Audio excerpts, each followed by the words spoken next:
चलिए तो यहाँ से अगला टॉपिक समझते हैं जो कि है Rutherford's nuclear model of atom. अब ये क्या चीज़ थी इसको भी हम समझ लेते हैं। तो बेसिकली रदरफोर्ड का आपने नाम तो सुना ही होगा, रदरफोर्ड इनका नाम है। तो रदरफोर्ड और उनके स्टूडेंट थे जिनका नाम क्या था, हांस जीजर एंड अर्नेस्ट मार्सडन। तो ये दोनों मिलके, मतलब कि दोनों स्टूडेंट और रदरफोर्ड मिलके ने क्या करा, एक एक्सपेरिमेंट करा जिसमें कि इन्होंने बॉम्बार्डिंग कराई। बॉम्बार्डिंग का मतलब होता है किसी से किसी चीज़ का टकराना, ठीक है। दो चीज़ें जब आपस में टकरा जाएं तो उसको कहते हैं बॉम्बार्डिंग कराना। तो बॉम्बार्डिंग इनने कराई, किसकी कराई, बहुत ही पतली सी एक थिन इन्होंने गोल्ड की फॉइल ले ली, जो कि यहाँ पे आपको दिख भी रही है इमेज में, ठीक है। तो इसको लेने के बाद में इसको किससे करवाया, अल्फा पार्टिकल से। तो अब यहाँ पे जो सोर्स आपको दिख रहा है, यहाँ से अल्फा पार्टिकल निकलेंगे और ये अल्फा पार्टिकल क्या करेंगे, सीधे जाके इस पे बॉम्बार्डिंग करेंगे, इस पे हिट करेंगे, ठीक है। तो रदरफोर्ड का जो ये फेमस जो अल्फा स्कैटरिंग एक्सपेरिमेंट था, ये जो था आपका बेसिकली एक रिप्रेजेंटेड है आपका 2.5 जो फिगर है उसमें। अब ध्यान देना इसमें क्या हुआ था, मैं आपको समझाता हूँ थोड़ा सा बेसिक, फिर उसके बाद हम इसको पढ़ेंगे।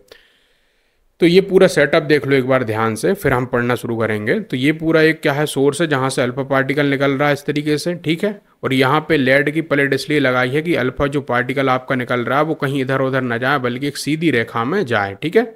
अब यहाँ पे क्या करा दिया इन्होंने, एक पूरा दूसरा एक फोटोग्राफिक प्लेट लगा दी, ठीक है। तो इस फोटोग्राफिक प्लेट में क्या होगा, जब ये रेस पे जाके टकराएगी तो यहाँ से क्या होगा, कुछ रिफ्लेक्शन होंगे, और उन रिफ्लेक्शन की वजह से क्या हो जाएगा कि यहाँ पे जो होगा तो वहाँ वहाँ पे वो रिफ्लेक्ट करेगा, ठीक है, चमकेगी ये जो सतह है। तो हमको वहाँ से कुछ चीज़ें ऑब्जर्व होंगी, पता चलेंगी, वो आपको बताऊंगा आगे वो क्या चलेगा पता और क्या नहीं चलेगा। अभी ध्यान से देखते जाओ। तो अब एक स्ट्रीम, एक हाई एनर्जी अल्फा पार्टिकल की वहाँ से निकलती है, और ये जो है आपके कहाँ से निकल रही, रेडियो एक्टिव सोर्स से निकल रही, ठीक है। तो ये जो रेडियो एक्टिव जो सोर्स से निकल रही है वो डायरेक्टेड हो रही है किसके द्वारा, एक थिन फॉइल में जाके वो पड़ रही है, जो थिन फॉइल किसकी, गोल्ड की, और लगभग उसकी थिकनेस हम ले रहे हैं 100 नैनोमीटर, ठीक है, एक गोल्ड मेटल की। अब ये जो पतली सी थिन गोल्ड फॉयल आप ले रहे हैं उसका एक सर्कुलर फ्लोरेसेंट जिंक सल्फाइड में हम कर देंगे। तो वो जो हमने अभी इधर ये बनाया ना, तो वो जिंक सल्फाइड का फ्लोरेसेंट बनाया है ये पूरा, मतलब ये जो दिख रहा है ना आपको, ये जिंक सल्फाइड का है, जिसकी वजह से जब भी इसमें क्या होगा, कोई भी आके इलेक्ट्रॉन प्रोटॉन या जो भी कुछ अभी हम देखेंगे ऑब्जर्वेशन में क्या निकल के आता है, वो यहाँ पे टकराएगा, है ना। तो वहाँ से हमको ये चमकेगी और जिससे पता चल जाएगा कि इसमें कहाँ पे क्या चीज़ हो रही है, ठीक है। इतनी बात ध्यान से सुनो। तो जब कभी भी ध्यान से देखना क्या लिखा है, जब कभी भी अल्फा पार्टिकल्स स्ट्रक करेंगे उस स्क्रीन पे तो एक टाइनी फ्लैश या फिर हमको लाइट चमकती हुई दिखेगी उस पॉइंट पे, ठीक है। तो अब इससे रिजल्ट क्या हुआ इस स्कैटरिंग का, तो ये रिजल्ट ये निकला इस स्कैटरिंग एक्सपेरिमेंट का, वो अनएक्सपेक्टेड था, मतलब ऐसा सोचा भी नहीं था रदरफोर्ड ने और उनके स्टूडेंट ने। ऐसा निकला कैसा कि जैसा हमने देखा था कि थॉमसन ने तो हमको क्या कहा था, थॉमसन जे थॉमसन का हमने मॉडल पढ़ा था एटम का, तो वो कह रहे थे जो मास है वो आपका हर एक मतलब एटम वगैरह में, तो मास है गोल्ड एटम का वो क्या है आपका, in the foil should have been spread evenly over entire atom. मतलब कि यदि हम थॉमसन की माने तो थॉमसन ने तो ये कहा था कि जो एक मास होता है किसी भी एटम का वो पूरे में होता है। मतलब कि यदि ये गोल्ड फॉइल है, इधर पे आप देखिए ध्यान से, ये पूरी यदि ये गोल्ड फॉइल आपको ये दिख रही है तो इसमें क्या होगा, हर जगह पे मास होना चाहिए था। लेकिन क्या पता चला हमको ऑब्जर्वेशन से, हमको पता ये चला कि जो अल्फा पार्टिकल हैं वो आपके पास में had enough energy to pass directly through such a uniform distribution of mass. मतलब कि अल्फा पार्टिकल के पास में इतनी शक्ति है कि वो कितना यूनिफॉर्मली मास आप कर लो वो उसको पास कर सकती इजिली, ठीक है। ये यदि ऐसा होता है जैसा कि थॉमसन ने बोला है, लेकिन हुआ क्या कि हमको ऐसा देखने को मिला, इट वॉज एक्सपेक्टेड था कि ऐसे जो पार्टिकल हैं would slow down and change direction only by small angle as they pass through the foil and it was observe that. मतलब कि ऐसा सोच रहे थे वो कि भाई कि हम मान के चलेंगे कि जब यहाँ से जो भी पार्टिकल आएंगे तो वो यहाँ पे आके, क्योंकि ये पूरे में इवनली मास डिस्ट्रीब्यूट है गोल्ड फॉइल में, तो यहाँ पे धीरे से वो होके और फिर वो कहीं पे या तो रिफ्लेक्ट हो जाएगा हल्का से, या फिर बेंड होके वो जो भी रे होगी वो उसकी थोड़ी सी डिफ्लेक्ट हो जाएगी, जैसे यहाँ पे देखो ध्यान से। मतलब कुछ ऐसा हम कहने की कोशिश कर रहे हैं, पर यहाँ पे जो अभी मैं चीज़ आपको बताऊंगा वो थोड़ी सी इंपॉर्टेंट है, तो उसको ध्यान से देखना। पर हुआ ये, ऑब्जर्व ये हुआ कि सबसे पहली ऑब्जर्वेशन ये निकल के आई कि ज़्यादातर जो अल्फा पार्टिकल्स थे आपके वो पास हो गए उस गोल्ड फॉइल से, ठीक है। मतलब कि होना ये चाहिए था इवनली आपका मास डिस्ट्रीब्यूटेड है यदि एटम में, तो जो रे आ रही है या जो भी अल्फा पार्टिकल की जो बीम आ रही है वो क्या होगी, हल्की सी सुलह होने के बाद में उसको मुड़ना था, लेकिन वो मुड़ी तो नहीं बल्कि उसको वो सीधा पास कर गई, ठीक है। यहाँ पे भी देखो आप, ये पूरी देखो कहीं कहीं जगह पे पास कर रही है। और फिर क्या हुआ, ये कुछ कुछ जगहों पे एक स्मॉल फ्रैक्शन में जो अल्फा पार्टिकल आपको देखने को मिल रहे हैं, ठीक है, दूसरा कलर लेते हैं, कुछ कुछ जगहों पे जो अल्फा पार्टिकल देखने को मिल रहे हैं वो डिफ्लेक्टेड हुए, हल्के से मुड़े, कहाँ कहाँ पे, स्मॉल एंगल पे, मतलब कि वो जैसे आए तो वो देखो यहाँ वहाँ पे कहीं कहीं पे मुड़ रहे हैं वो। तो उनमें से हम देखा जाए तो जो ऑब्जर्वेशन में, तो कुछ ही अल्फा पार्टिकल जो थे, जैसे कि हम करें 20,000 जो रेज आ रही थी, तो 20,000 में से कोई एक ऐसा आया जो कि पूरा का पूरा ही बाउंस बैक हो गया, मतलब कि ऐसी एक रे आई, मतलब ऐसे करके इधर से सीधी निकली और सीधी की सीधी वापस लौट गई, ठीक है, 180 डिग्री पे, ठीक है। अभी 180 डिग्री आप समझ रहे हो मैं क्या कहना चाह रहा हूँ, मतलब कि ऐसा कोई चीज़ आए और वापस लौट जाए तो उसमें 180 डिग्री बनेगा, ठीक है कि नहीं है। तो ऐसा इन्होंने कहा 20,000 ऐसी रे में से ऐसा एक रे ने शो करा ऐसा टेंडेंसी। तो ये सारी ऑब्जर्वेशन जब देखी रदरफोर्ड ने और उनके स्टूडेंट ने, तो वो कुछ ऑब्जर्वेशन पे पहुंचे, ठीक है। तो वो ऑब्जर्वेशन क्या थी, हम जरा इनको पढ़ते हैं। तो पहली ऑब्जर्वेशन फिर इनसे ये निकली कि भैया ऐसा है कि जो रदरफोर्ड जो थॉमसन बोल रहे थे, थॉमसन चाचा जो बोल रहे थे वो बकवास कर रहे थे, ऐसा नहीं है, बल्कि ऐसा है कि मोस्ट ऑफ जो स्पेस है किसमें, एटम में, वो आपकी एम्प्टी है, खाली है। और मोस्ट ऑफ जो अल्फा पार्टिकल आपके पास हो गए हैं फॉइल जो कि अनडिफ्लेक्टेड, मतलब कि देखिए जो बीम आई थी तो वो कहाँ कहाँ पे, जब जहाँ जहाँ पे डिफ्लेक्ट नहीं हुई तो वहाँ वहाँ पे खाली, मतलब कि एटम जो है, मान के चलो मैं आपको समझाता हूँ, ये मान के चलो पूरी फॉइल है, ठीक है, इस तरीके से ये आपकी फॉइल है। तो जो फॉइल में जो मास है उस फॉइल का या जो एटम का, तो वो क्या है, पूरी जगह पे इस तरह से डिस्ट्रीब्यूटेड नहीं है, बल्कि क्या है, वो कुछ कुछ जगहों पे ही आपका है मास। जैसे कि मान चलो यहाँ पे सबसे ज़्यादा है, यहाँ पे है, यहाँ पे है, यहाँ पे है, यहाँ पे, इस तरीके से। तो जहाँ जहाँ पे है तो वहाँ पे क्या हो रहा है, वो आपकी हल्की सी वहाँ पे यदि पड़ेगी तो डिफ्लेक्ट हो जाएगी, ठीक है, उससे। और यदि उससे उसका कोई भी रिश्ता नहीं होगा, नहीं पड़ना होगा, तो वो सीधी निकल जाएगी, ठीक है। तो ऐसा यहाँ पे आपको देखने को मिल रहा है। देखो अब ये डिफ्लेक्टेड कहाँ पे देखने को मिल रहा है, जहाँ पे ये वाला जो बिंदु आ रहा है ना काला सा, यहाँ पे सबसे ज़्यादा मास है, और यूँ कह सकते हैं ये हमारा उस एटम का न्यूक्लियस है। तो न्यूक्लियस में सबसे ज़्यादा मास होता है आपका पूरा एटम का। तो यहाँ पे जब वो आया तो हल्का सा वो देखो डिफ्लेक्ट हो गई, है ना। फिर उसके अलावा कहीं कहीं पे तो ऐसा केस हुआ, देखो यहाँ पे तो बहुत ज़्यादा ही डिफ्लेक्ट हो गई, और कुछ पे तो मैंने जैसा आपसे कहा था कि 180 का डिफ्लेक्शन मार दिया उसने, ठीक है। तो इससे ये ऑब्जर्वेशन पता चली कि मास जो है हमारा किसी भी एटम में, वो इवेंचुअली या फिर यूनिफॉर्मली वहाँ पर डिस्ट्रीब्यूटेड नहीं होता, बल्कि वहाँ पर बहुत ज़्यादा स्पेस रहती है, ठीक है।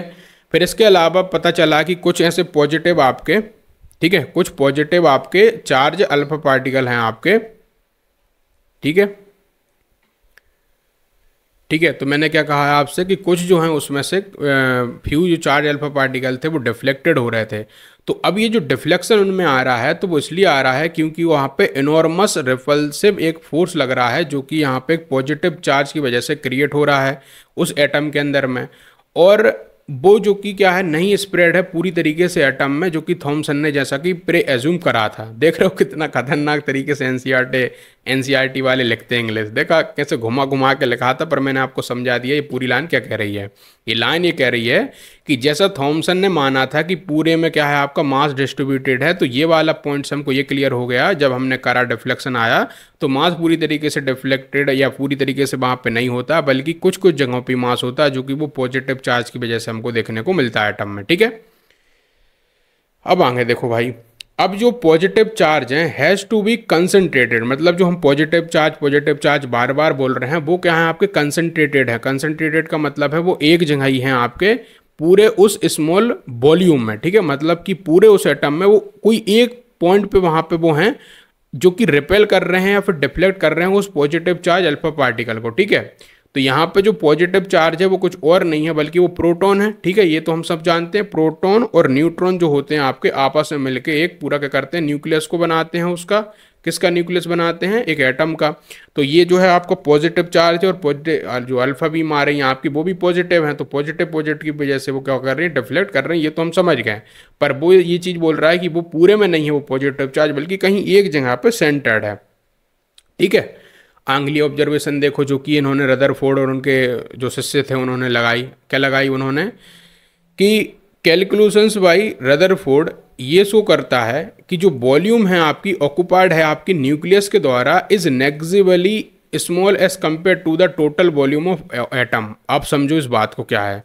इन्होंने ये कहा कि एटम जो है आपका पूरा, ठीक है, तो वहां पे जो न्यूक्लियस है बिल्कुल वो क्या है उतनी कम जगह लेता है जितना कि आप कंपेयर करो पूरे एटम को, है ना। और इन्होंने एक हमको एस्टिमेटेड डाटा भी दिया। इन्होंने कहा मान के चलिए कि हमारा जो रेडियस है पूरे एटम का वो 10⁻⁻10 मीटर है, तो वहीं पे वो पूरा न्यूक्लियस 10⁻⁻15 मीटर होगा। और इसको यदि हम प्रैक्टिकल लाइफ में समझे तो आप ऐसे समझ लीजिए कि किसी एक स्टेडियम जो क्रिकेट का स्टेडियम होता है, ठीक है, तो वहां पे जो क्रिकेट बॉल जो होगी आपकी, है ना, यही लिखा ना यहाँ पे देखो, हाँ, तो एक जो है क्रिकेट बॉल जो होगी रिप्रेजेंट करेगी न्यूक्लियस और then radius of atom would be 5 kilometre. मतलब कि जो है आप ऐसे समझो कि जो पूरे स्टेडियम होता है या फिर स्टेडियम से भी ज़्यादा आप बड़ा ले लो कोई भी चीज़, मतलब 5 किलोमीटर में ऐसे करके कोई चीज़ फैली हुई है, ठीक है, 5 किलोमीटर। सोच रहे हो कितना बड़ा रेडियस है 5 किलोमीटर।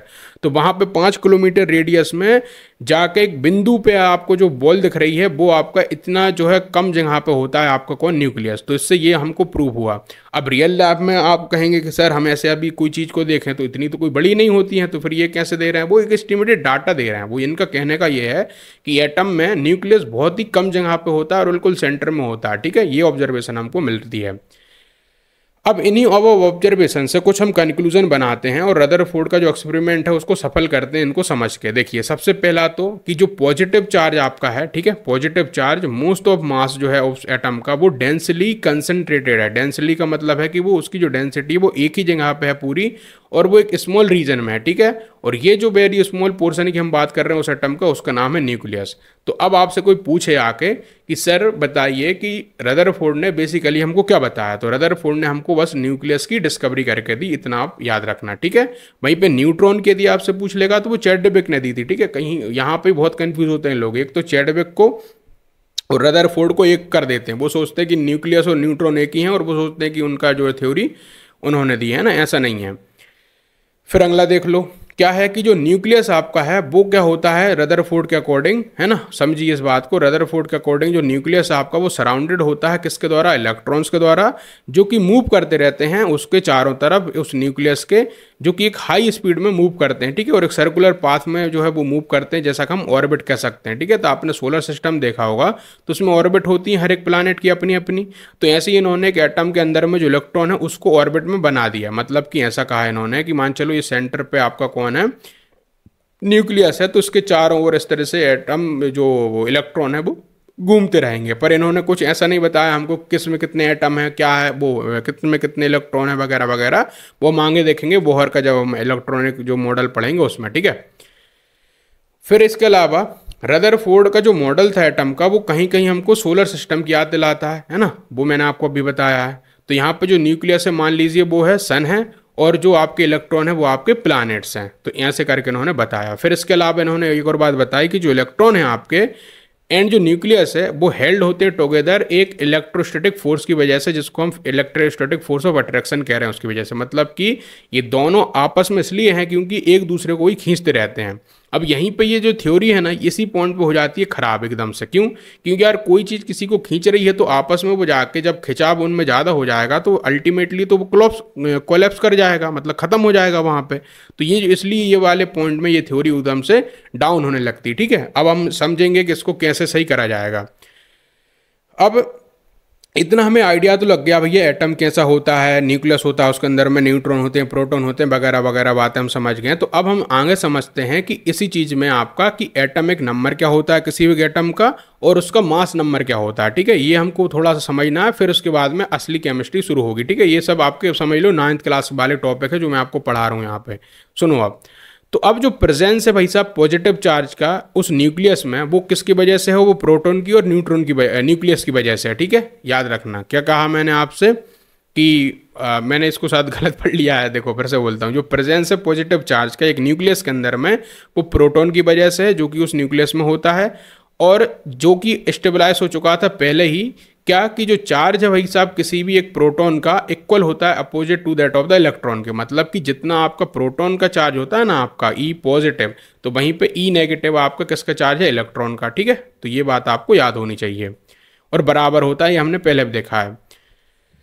तो जो नंबर है प्रोटॉन के प्रेजेंट होंगे एक न्यूक्लियस में, वो तो इक्वल होंगे किसके, उस एटॉमिक नंबर के जिसको हम जेड से रिप्रेजेंट करेंगे। ठीक है, इसको जेड भी पढ़ते हैं, जी भी पढ़ते हैं, पर इसको हम यहाँ पे बोलेंगे जेड करके। ठीक है, तो उससे ये रिप्रेजेंट होगा। फॉर एग्जाम्पल के लिए हम बात करें, है ना, ये बात समझ आई कि नहीं आई आपको? मैंने क्या कहा, मैंने इतना सा कहा है कि किसी भी एटम में जितने प्रोटॉन हैं, फिर से मैं बोल रहा हूँ बात को सुनना, किसी भी एटम में जितने प्रोटॉन हैं उनकी जो काउंटिंग होगी, ठीक है, मतलब एक प्रोटॉन, दो प्रोटॉन, तीन प्रोटॉन, जितने भी प्रोटॉन, उसका वो एटॉमिक नंबर बताएंगे हमें। यदि उसमें मान के चलो 10 प्रोटॉन है तो 10 एटॉमिक नंबर उसका, 20 है तो 20 एटॉमिक नंबर, एक है तो एक एटॉमिक नंबर। ठीक है, ये मैंने आपको समझाया। फॉर एग्जाम्पल के लिए हम बात करें, जैसे कि जो नंबर ऑफ प्रोटॉन है हाइड्रोजन के एटम में या न्यूक्लियस में, वो कितना, एक है, तो इसलिए इस ऐसी सोडियम के एटम में 11 है, तो इनका जो एटॉमिक नंबर हो जाएगा वो 1 और 11 हो जाएगा रिस्पेक्टिवली, मतलब कि हाइड्रोजन का एटॉमिक नंबर 1 हो जाएगा, वो वहीं पे सोडियम का 11 हो जाएगा। ठीक है, तो अब मैं आपसे क्वेश्चन एक पूछूं कि भैया बताइए कि एटॉमिक जो नंबर होता है वो हमको क्या बताता है, तो आप कहेंगे कि बिल्कुल आसान शब्दों में कि सर एटॉमिक नंबर हमें क्या बताता है। तो ये चलो ऐसा करो, कमेंट बॉक्स में बताओ पहले तो मुझे, ठीक है सभी, फिर मैं आपको ये बता ही दूंगा बाद में। तो एटॉमिक नंबर हमको क्या बताता है वो कमेंट बॉक्स में बताइए खटाखट। फिर आगे देखो, in order to keep the electrical neutrality, अब देखिए ध्यान से सुनने इस बात को कि जो इलेक्ट्रिकल न्यूट्रलिटी को बरकरार रखने के लिए जो इलेक्ट्रॉन होते हैं किसी भी एटम में वो बराबर होते हैं, ठीक है, इक्वल होते हैं नंबर ऑफ प्रोटॉन के। तो एटॉमिक नंबर जो है जैसा कि जेड हमने बात कर ही ली है। फॉर एग्जाम्पल के लिए यदि मान चलो किसी में नंबर ऑफ इलेक्ट्रॉन आपके हाइड्रोजन एटम का हम बात करें, सोडियम एटम का बात करें, 1 है और 11 है, तो यहाँ पे जो इलेक्ट्रॉन होंगे उनके वो भी कितने होंगे, 1 और 11 ही होंगे। मतलब कि हाइड्रोजन जो मान चलो कि हाइड्रोजन का जो एटम है उसका एटॉमिक नंबर 1 है, तो वहाँ पे प्रोटॉन भी 1 है और वहाँ पे इलेक्ट्रॉन भी 1 है। सिंपल सी चीज़ है यार, कोई बड़ा गलत नहीं है यहाँ पर, ठीक है, समझे। इसका एक फॉर्मूला है ना, तो एटॉमिक नंबर निकालने का फॉर्मूला नंबर ऑफ प्रोटॉन है ना न्यूक्लियस ऑफ एन एटम, और या फिर इसको बराबर कर सकते हो नंबर ऑफ इलेक्ट्रॉन ना न्यूट्रल एटम। ठीक है, अब एक शब्द यहाँ पे ध्यान से देना, मैं देखो मैं बहुत डीप में जाता हूँ, है ना, तो यहाँ पे एक शब्द आ गया कि न्यूट्रल एटम। न्यूट्रल एटम इसलिए बोल रहे हैं क्योंकि किसी भी एक एटम से हम इलेक्ट्रॉन तो निकाल सकते हैं लेकिन उससे प्रोटॉन नहीं निकाल सकते भाई। तो जब तक वो न्यूट्रल है, मतलब कि उससे हमने इलेक्ट्रॉन नहीं निकाले हैं, तब तक तो वो बराबर हो जाएगा उसका एटॉमिक नंबर, है ना। लेकिन अब ने क्या करा, उसमें इलेक्ट्रॉन निकाल लिए, तो वहाँ पे फिर ये वाली जो लाइन लिखी ना, इतनी वाली, ये गलत हो जाएगी फिर, ठीक है, कि वहाँ पे हमें न्यूट्रल उस एटम को गिनना पड़ेगा उसके इलेक्ट्रॉन के लिए। आगे देखो जरा, वाइल पॉजिटिव चार्ज जो होता है एक न्यूक्लियस का, वो होता है उसके प्रोटॉन की वजह से, है ना, जो मैंने अभी आपको बताया है। और जो एक मास होता है किसी भी न्यूक्लियस का, उसका प्रोटॉन और न्यूट्रॉन के मिला के होता है। मतलब कि किसी भी एटम का यदि आपको मास देखना है तो आप क्या करिए, उसका जो न्यूट्रॉन प्लस का आप क्या कर दीजिए, वहाँ पे प्रोटॉन जोड़ दीजिए, तो जो भी आपका मास न्यूट्रॉन और प्रोटॉन मिलके देंगे वही उसका एटॉमिक मास हो जाएगा। ठीक है, आगे देखते हैं जरा हम, जैसा कि हमने डिस्कस भी कर चुके हैं पहले कि जो प्रोटॉन और न्यूट्रॉन जो होते हैं प्रेजेंट होते हैं न्यूक्लियस में, तो इसलिए कलेक्टिवली इसको न्यूक्लियॉन्स कहते हैं। ठीक है, प्रोटॉन और न्यूट्रॉन को मिला के न्यूक्लियॉन्स कहते हैं। क्लियर है, आगे देखो अब जरा, फिर जो अभी आपको मैंने फॉर्मूला बताया था कि टोटल नंबर ऑफ, यदि आपको किसी का मास वगैरह निकालना है या फिर मास नंबर निकालना है जिसको ए से डिनोट करेंगे, तो उसके लिए फॉर्मूला क्या है आपका, दूसरे कलर से कर लेते हैं इसको। तो मास नंबर जिसको हम ए से डिनोट कर रहे हैं वो है कि number of proton Z plus number of जो है न्यूट्रॉन एन, तो इन दोनों का प्लस कर दो, आपको मास मिल जाएगा। और आमतौर पे मैं आपको एक ट्रिक बताता हूँ यहाँ पे, ज़्यादातर जो मास होता है आपका ना वो दुगना होता है ना, मतलब कि जो मास आपका रहेगा वो एटॉमिक नंबर के दुगना रहता है। कैसे, मान चलो कोई हाइड्रोजन एटम है, तो हाइड्रोजन एटम का मान चलो कि एक उसमें क्या है, इलेक्ट्रॉन है, ठीक है, या एक ही प्रोटॉन है उसमें, तो लगभग इसका मास जो है कितना आएगा, 2 के लगभग आएगा। ठीक है, क्योंकि इसका दुगना होता है। क्यों दुगना हो जाता है, क्योंकि न्यूक्लियस और जो उसका वो है उसका जुड़ जाता है वहाँ पे। ऐसे हीलियम है, बहुत सारे ऐसे हैं। अभी इसमें कुछ आपका क्या होते हैं, एक्सेप्शन होते हैं, वो हम बाद में देखेंगे। ठीक है, आगे चलते हैं जरा। अब हम टॉपिक समझ रहे हैं आपका कौन सा, आइसोबार और आइसोटॉप। ये भी बिल्कुल रद्दी टॉपिक है, मैं आपको समझाता हूँ क्या है यहाँ पे। देखो, तो यहाँ पे हम कंपोजिशन देखेंगे, किसी भी एटम की बात करें तो उसको रिप्रेजेंट कर रहे हैं हम किससे, एक नॉर्मल एलिमेंट सिंबल एक्स से। समझिए मैंने क्या कहा, बिल्कुल ईजी वे में, कि यदि किसी का आपको कंपोजिशन बताना है किसी भी एटम का, हाइड्रोजन हो कुछ भी हो, तो आप उसको कर सकते हो एक्स से डिनोट कर सकते हो। मान चलो हमको उस एटम का कोई भी सिंबल नहीं पता, तो आप बस एक्स से डिनोट कर दो, और एक्स से डिनोट करने के बाद में बस क्या करिए आप वहाँ पे एक सुपर स्क्रिप्ट यूज करिए on left hand side as the atomic जो है नंबर आप ए डालिए एंड सब स्क्रिप्ट यूज करिए जेड जो कि लेफ्ट हैंड साइड पे डालिए, उसमें आप इस तरीके से लिखिए। मान के चलो कैसा कि ऊपर ए नीचे जेड, मान के चलो मुझे हाइड्रोजन का लिखना है, ठीक है। तो एटॉमिक नंबर हाइड्रोजन का क्या है आपका 1 है, और उसका जो एटॉमिक जो मास होगा वो आप नहीं, ए तो एटॉमिक मास था ना, तो वो उसका ऊपर लिखा जाएगा और एटॉमिक नंबर नीचे लिखा जाएगा, ठीक है। तो इसका एक एग्जाम्पल देखते हैं। सबसे इंपॉर्टेंट एग्जाम्पल हम देख रहे हैं किसका, आपका वो है कार्बन का, ठीक है। तो कार्बन को यदि मुझे लिखना हो तो कार्बन का जो आपका एटॉमिक मास जो होता है वो लगभग 14 होता है, तो उसको मैं इस तरह से लिखूंगा कार्बन, जो कि हम x की जगह c लिख देंगे, और इसका जो एटॉमिक नंबर होता है वो कितना होता है, लगभग आपका ये देखिए 6 होता है, ठीक है। तो हम उसको यहाँ पे 6 लिख देंगे। तो इस तरीके से आप यहाँ पे लिख के बता सकते हो। अब ये तो हम समझ गए कि इस तरह से लिख सकते हैं, पर यहाँ पे इस चीज़ को हमको ज़रूरत क्यों पड़ रही है, क्यों ये बता रहे हैं, इसका रीज़न ये है कि आपको दो कंसेप्ट समझाने हैं, एक तो है आइसोबार और एक है आइसोटॉप करके। अब पहले हम समझते हैं आइसोबार को। आइसोबार बेसिकली देखिए वो एटम होते हैं जिनका कि सेम मास होगा, है ना, सेम मास नंबर होगा, लेकिन उनका जो है क्या हो जाएगा, डिफरेंट एटॉमिक नंबर हो जाएगा। कैसा मतलब हुआ इसका कि कार्बन और नाइट्रोजन दोनों का जो मास होता है वो बराबर होता है, ठीक है, कितना 14, लेकिन दोनों के जो एटॉमिक नंबर होते हैं वो अलग अलग होते हैं, एक का 6 होता है, एक का 7 होता है, ठीक है। तो इसकी वजह से ये आपका कैसा होते हैं, आइसोबार होते हैं, ठीक है। समझे कि नहीं समझे, ये बहुत एग्जाम्पल इंपॉर्टेंट था आपके लिए, याद कर लो उसको, ठीक है। ये मैं यहाँ पे लिख देता हूँ, एग्जाम में पूछ लेते हैं। इसके विपरीत में क्या होता है कि आपका क्या हो जाएगा, कुछ एटम जिनका कि आइडेंटिकल एटॉमिक नंबर हो, मतलब कि एटॉमिक नंबर तो सेम हो लेकिन उनका एटॉमिक जो मास हो वो अलग हो जाए, मतलब कि एटॉमिक मास नंबर, तो उनको आइसोटॉप कहते हैं। मान के चलो ये कैसे निकलता है आपका कि फॉर एग्जाम्पल हम बात करते हैं कार्बन की, ठीक है। तो कार्बन जो होता है आपका, उसका एटॉमिक नंबर जो है कार्बन में आपको कैसे 2-3 लेता हूँ, ठीक है। कार्बन का एटॉमिक नंबर ये मैंने लिए हैं। अब एक में आपको 14 एटॉमिक मास वाला मिल जाएगा, एटॉमिक मास नंबर वाला, एक 13 वाला मिल जाएगा, एक 12 मिल जाएगा। तो यहाँ पे इसके 3 तरीके से आपके इसके आइसोटॉप मिलते हैं कार्बन के, ठीक है। तो ये आपका होता है आइसोटॉप। फिर से बताऊँ आइसोटॉप क्या कहता है, एटॉमिक नंबर सेम होगा, देखो 6 है, लेकिन एटॉमिक मास जो है अलग हो जाएगा, ठीक है। ये बात है बस। आगे देखें तो ये आपका एक एविडेंट है कि जो डिफरेंस बिटवीन क्या आपका isotope is due to the presence of different number of neutron. और ये जो आइसोटॉप आ रहे हैं वो किस कारण से आ रहे हैं, क्योंकि न्यूट्रॉन की जो संख्या होती है गड़बड़ जाती है। तो न्यूट्रॉन की जब संख्या गड़बड़ जाती है तो एटॉमिक नंबर भी गड़बड़ जाता है, ठीक है। फॉर एग्जाम्पल के लिए कंसिडर करो हाइड्रोजन को, एटम को, तो यहाँ पे जो है 99.985% जो हाइड्रोजन है आपका एटम, उसमें एक ही प्रोटॉन होता है, और ये जो है इसका आइसोटॉप उसको हम कहते हैं प्रोटियम, ठीक है। क्या कहते हैं, प्रोटियम। क्या होता है इसका, एक हाइड्रोजन इसका जो है आपका जिसमें कि सिर्फ एक प्रोटॉन है, और उसकी वजह से वहाँ पे न्यूक्लियस नहीं, वो न्यूट्रॉन जो है वो बिल्कुल वहाँ पे उसका मास 0 रहता है, इसलिए इसका एटॉमिक जो मास आता है, एटॉमिक मास नंबर जो आता है वो 1 ही जाता है, और उसका एटॉमिक नंबर तो हमने बता ही दिया 1 होता है, तो इसका नाम है प्रोटियम। लेकिन रेस्ट ऑफ जो परसेंटेज है, मतलब कि 99 में से आपका जो लगभग 0.001 भी जो बच रहा है ना, तो उसमें आपके इसके 2 आपके आइसोटॉप पाए जाते हैं। कौन कौन से होते हैं, जिसमें कि एक प्रोटॉन इसका और एक न्यूट्रॉन मिल जाता है, तो वहाँ पे उसका क्या बन जाता है, वो आपका ड्यूटेरियम है ना, जिसमें कि वो लगभग 0.015% आपको मिलता है ना, वो ये है।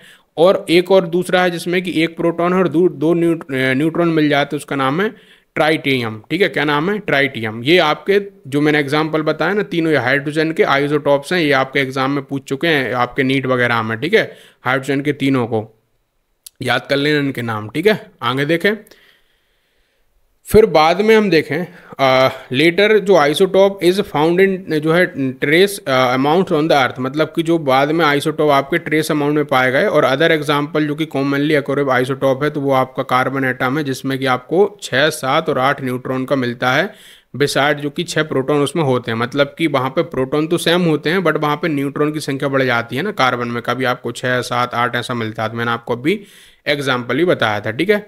ऐसे क्लोरीन है आपका, तो क्लोरीन में आपके 18-20 न्यूट्रॉन होते हैं, लेकिन वहाँ पर 17 ही प्रोटॉन रहते हैं। तो उसकी वजह से इसके 2 तरह से आइसोटॉप मिलते हैं। कैसा, एक है जिसमें कि 35 इसका एटॉमिक नंबर रहता है, मास नंबर, और एक में आपका 37 रहता है ना एटॉमिक मास नंबर। लास्टली एक इम्पोर्टेंट पॉइंट है यहाँ पे मेंशन करने के लिए कि रिगार्डिंग आइसोटॉप के पास में क्या होते हैं, जो केमिकल जो प्रॉपर्टी होती है वो एटम की आपकी कंट्रोल होती है किसके द्वारा, ये तो आपको पता है, उनके नंबर ऑफ इलेक्ट्रॉन के द्वारा। तो चूंकि आप देखते हैं आपकी इनमें जो number of which are determined होते हैं नंबर ऑफ प्रोटॉन के द्वारा एक न्यूक्लियस में, तो जो नंबर ऑफ न्यूट्रॉन है प्रेजेंट होते हैं न्यूक्लियस में वो एक बहुत ही कम इफेक्ट दिखाते हैं किसी की भी केमिकल प्रॉपर्टी को डिफर करने में। तो इसलिए जितने भी दुनिया का आइसोटॉप होते हैं तो वो सेम केमिकल बिहेवियर शो करते हैं। ये बात याद रखने वाली है, एकदम इंपॉर्टेंट कर लेना, ठीक है, इसको याद कि जितने भी आइसोटॉप होते हैं वो सेम आपका दिखाते हैं। एक प्रॉब्लम है, इसको करते हैं, फिर हम ड्रॉबैक पढ़ेंगे रदरफोर्ड का, ठीक है। चलो भाई, क्या है भाई साहब प्रॉब्लम? प्रॉब्लम बिल्कुल सिंपल सी है, बोल रहा है कि आप कैलकुलेट करो नंबर ऑफ प्रोटॉन कितने हैं और न्यूट्रॉन कितने और इलेक्ट्रॉन कितने हैं आपके इस ब्रोमीन वाले में, जिसमें कि आपका क्या दिया, इसका एटॉमिक हमको मास नंबर दे दिया और एटॉमिक नंबर दे दिया। तो कोई बड़ी बात है यार, फॉर्मूला लगा दो सिंपल सा। पहले ए की वैल्यू दे रखी है इन्होंने 80 और जेड की वैल्यू दे रखी है कितनी, 35। तो इसमें क्या बताना है यार आपको, सिंपल बच्चों वाला सवाल है, ठीक है, कर लोगे इसको आप।